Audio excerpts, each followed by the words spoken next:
What's going on, guys? No, just checking in. This video is titled Inside My Crazy Mind. I did a video like this a couple months ago. Felt good. Felt good to do a video like this. And I decided to do it again because there is a lot going on inside my crazy mind right now. And I don't know how to say it. Like, I don't know how to make videos about the things going on in my head. I don't know how to format it. And so I decided that I should take format out. So if you are interested in just hearing me ramble and rant, unedited, unfiltered, just raw, what's going on in my head right now about various topics that are just fumbling about, dope. I'm glad you're here. But that's all this is going to be.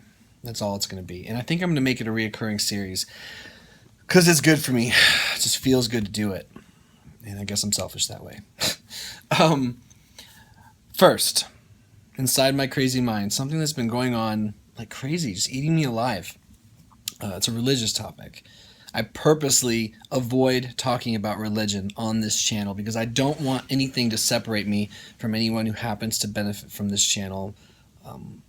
I always thought that would be counterproductive, but whatever, here we go. So, I was raised in a Christian home, and I went to church growing up. And I always had a pretty okay experience with it. I never thought too much about it. I went to church, and it was more just something I had to do. I didn't have my own feelings about it when I was younger. And then the older I got, the more my parents let me choose, and I stopped going to church. And then I just never really went to church. Then I started to struggle with things, and what I noticed is that when I would struggle in my life, I would look for something like that. I would pray to something. I would ask for help, but I really didn't know whom I was speaking to or what I was speaking to. And this trend has continued my whole life up until present day. I'm 29 years old. When I'm in trouble, I look for help. I don't want to be alone. I don't want to feel alone. And so I pray to, I don't know what, the universe, God, I don't know. And I especially realized this became something that was just more frequently explored by me when I got sober. I'm going to talk a little bit about my sobriety in this video. And so I got sober and I started working 12-step programs. I'm an alcoholic. I just love drinking. To a fault, obviously. And since getting sober, it being a spirit-based program, the 12 steps, and not knowing what I thought or believed in or what I understood, I just prayed to the universe. And that was it. But I will admit, it comforted me to do that. I've long since heard that prayer helps, prayer works. When I was severely depressed, I found myself asking for God because I thought I was going to die. And I was raised in a Christian church. With my fear of suicide, I thought I was going to end up in hell. And it just came up. It's not something like me mentally stable, I wouldn't go there. Wouldn't sweat it, wouldn't worry about it, wouldn't think about it. But when you're suicidal, or you think death is actually coming, you start to get paranoid. You want to cover your bases. And so I wanted to find God in case there was one because I don't want to go to hell. That's where I was then. Anyway, I slightly digress, but bringing you to present day, get sober, you deal with a lot of things, you process a lot of emotions and feelings, and there's a great sense of loneliness in early sobriety. In my experience, you're kind of rewiring your whole world. It's not an easy pill to swallow. And you have to sort of find God of your understanding. So fast forward to why I even brought all this up. I did find some comfort in that whole concept. And I've been praying every day. And it feels good. And I like the idea that I'm not alone. And I didn't challenge that or question that. It didn't seem worth it. Big picture stuff is that I'm trying to be a better person. And that's okay. So I was listening to a song by an artist named Lil Dicky. He's a rapper, he's a comedian of sorts, very smart, very funny, very witty, very grotesque, and he kind of raps in such a way that, he proves certain points in his raps. He's like a real-life rapper. Doesn't really live in the fantasy world that a lot of hip-hop does. And so there's a song called Pillow Talk. My little brother wanted me to hear it, and I listened, and I thought it was hilarious. I like Lil Dicky. He's really good. But there's this one part where he makes fun of religion, more or less. It's all about him chatting with this girl in the song. And the girl talks about how she believes in God. She doesn't worry about hypotheticals, about life outside of this earth. We all have a purpose. She grew up with the Bible. And in the song, he ridicules that, mocks it, and makes fun of it. And he does it in a pretty clever, witty way. And for whatever reason, and I think it's so strange, I have to try not to judge myself, but for whatever reason, the way he made fun of religion and people that believe we all have a purpose, people that have faith in something they can't see or touch,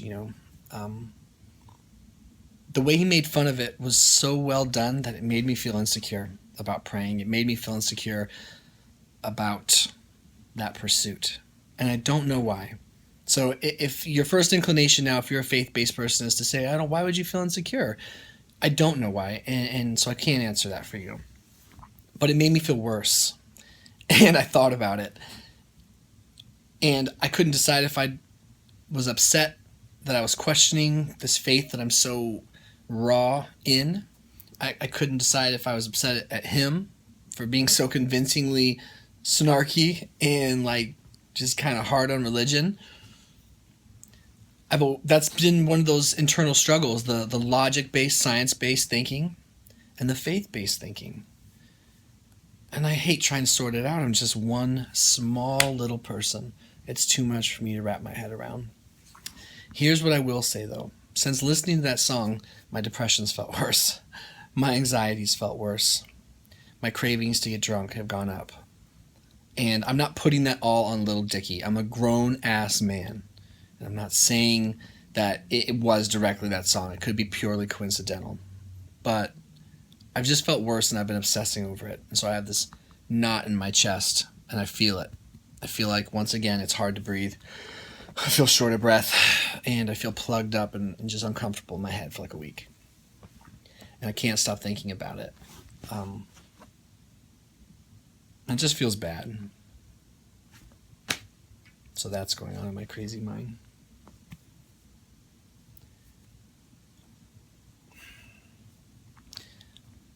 The God thing. It's a tough one.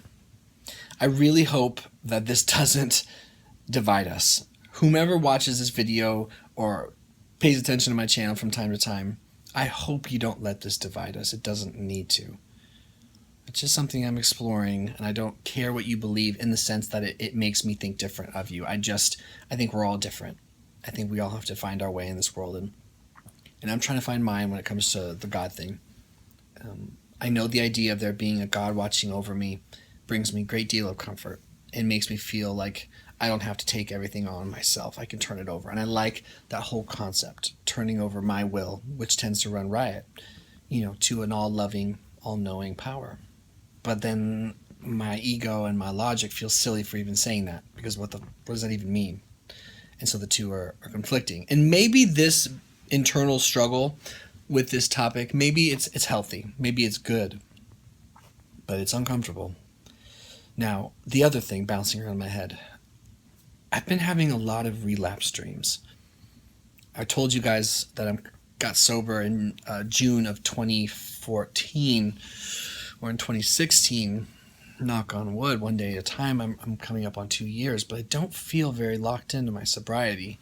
I've been craving alcohol more and more, which isn't good. And consequently, I haven't been going to a lot of 12-step meetings. And it's the weirdest thing. When I feel the itch, when I just decide that I'm over it, I'm over being a sober person, when I get fussy about it, it's like I have this internal sabotage start pumping the brakes on things that are going to make that stop. So my head's like, get your ass to a meeting, bro. Like, go find support. But my ism, if you will, because I do believe 100% I'm an alcoholic, is like, no, don't go to a fucking meeting. Don't reach out for support. You want to taste another beer. You want that escape. You want that break. You want that pause button. I just made a video about this. We just want to pause. I just want to pause. And so the two fight internally all the time. But I find myself being a little itchy, and I really pray to God. I hope this doesn't sound dramatic, but I pray to God I haven't already relapsed up here, because I'm one of those people that believes that you don't relapse when you drink, you relapse way before. It's like this cyclone of decisions and actions and thoughts that lead to the relapse. Most people relapse way before they accidentally relapse. It's something that you can sort of preemptively figure out. I've just been dreaming about it a lot. I've been waking up thinking I relapsed. And I've been feeling envious of people that are drinking. Like, just envious. Because I can't. At least that's how I think about it, right? I'm like, I can't do that. Like, I cannot go there, right? I certainly know that if I ever drank again, I'd be drinking as an alcoholic who understands he's an alcoholic. I also know that everything in my experience has proven to me that bad things happen in my life when I drink. I mean, did I get away with a bazillion times drinking when nothing acutely happened the night of drinking? Of course. But bad things happen in here, and they start happening up here. And then in my material world, they eventually start to manifest. It's scary, though, bro. The idea of relapsing and just being back in that world, it scares me. I feel trapped a little bit. And so part of me didn't want to share this because I didn't want to upset anyone or scare anyone. And but the other part of me is like, no, this is what's happening. This is what's going on in my head. So I'm going to grow the fuck up, and I'm going to play the tape through. I'm going to call my sponsor in the 12-step, and I'm going to trust that this feeling is going to pass. And, it's easy to look back on the good times and not reflect on how fucking miserable you were on so many other occasions. It's just the weirdest way. Like, your hindsight gets skewed. I hope I never forget, God willing. I've had so many blessings come into my life since I got sober. It's just, if you don't continue to work at it, this much I know, if you don't continue to work at it, you become a miserable sober person. You become dry. You're not living in sobriety. You're missing out on something, and I can tell. You're either working at it or you're not. Sitting idle as a sober person doesn't seem to work. And so, God willing, I can learn from that without there being a big slip. And by the way, if you're sober and you know damn well you should be, like I know about myself, don't let any of this shit fuck with you. Be your own person. Lock into your own thing. And trust your own inner voice. Okay. Seems like a reasonable amount of psychobabble for the day. This has been an episode of Inside My Crazy Mind. I appreciate you guys letting me share. Thank you so much for your time. I look forward to reading your comments, but please truly understand that I don't need you to fix me, and I didn't make this video so that you would. I just wanted you to know what was actually going on in my head right now. One foot in front of the next. Big No-No signing out. Let me know what's going on in your crazy mind. At least we can all be open and crazy together. I'll see you guys in the next one.